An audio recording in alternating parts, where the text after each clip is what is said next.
sa iyang anak, nga giguyod paingon sa Kalbaryo.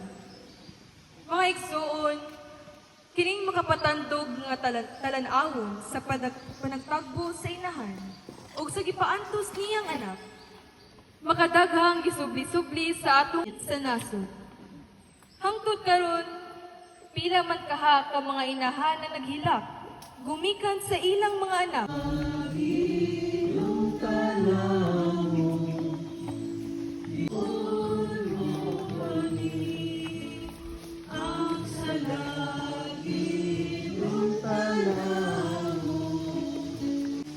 Amahan mo anak sa mga langit, pagdaigo ng imong ngalan, umabot ka namo ang imong tinghalian, matunga ng imong pagbuot din sa yuta, Panginoon sa langit. Jesus, my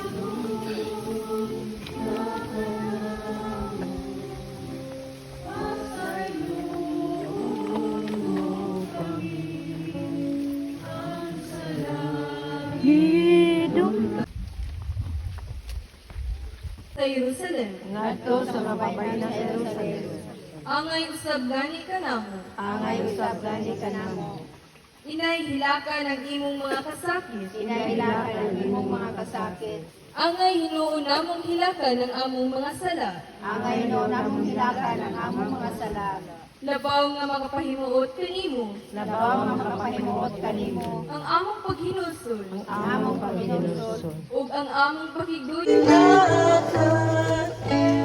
Ang sala na inyong nahimo, Jesus maluoy ka namin, pasayuin ang sala. Wala nila, matugkad, nga siya nag-antos. Busa nila malaman sila sa Panginoon. Ayaw ako ninyo hilaki, kundili hilaki ang inyong kaugalingon o ang inyong mga anak. Ay kakanamo, pasayloon mo kami, ang salagit ng tanamo, dili na mag-usap. Kay natumian. Pamalandong. Ang pagpuyo sa hingpit nga kinabuhi, maoy katuyuan sa Dios alang sa tanan. Buot niya nga kita manlimbasog, dili kay mubiya. Mula hutay, dili kay mutalikod. Jesus maluoy sa pananaw,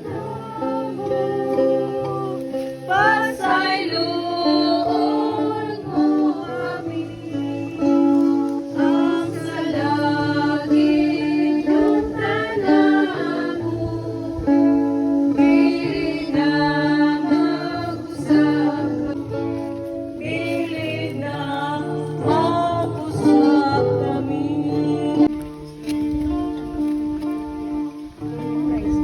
Is ostia ichelipan dis ostio Gilia premon hostilia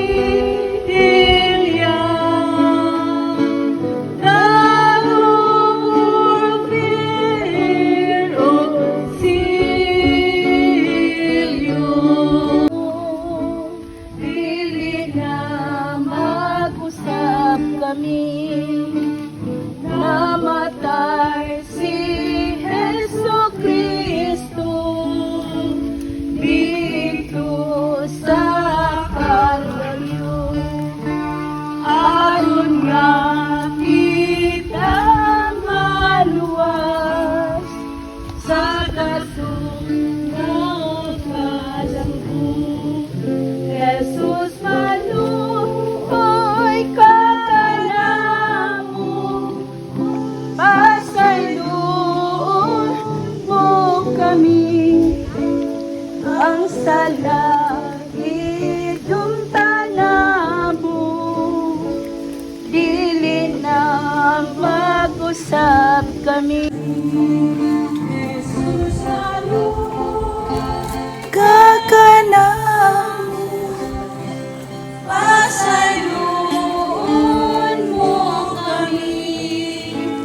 ang sa langidong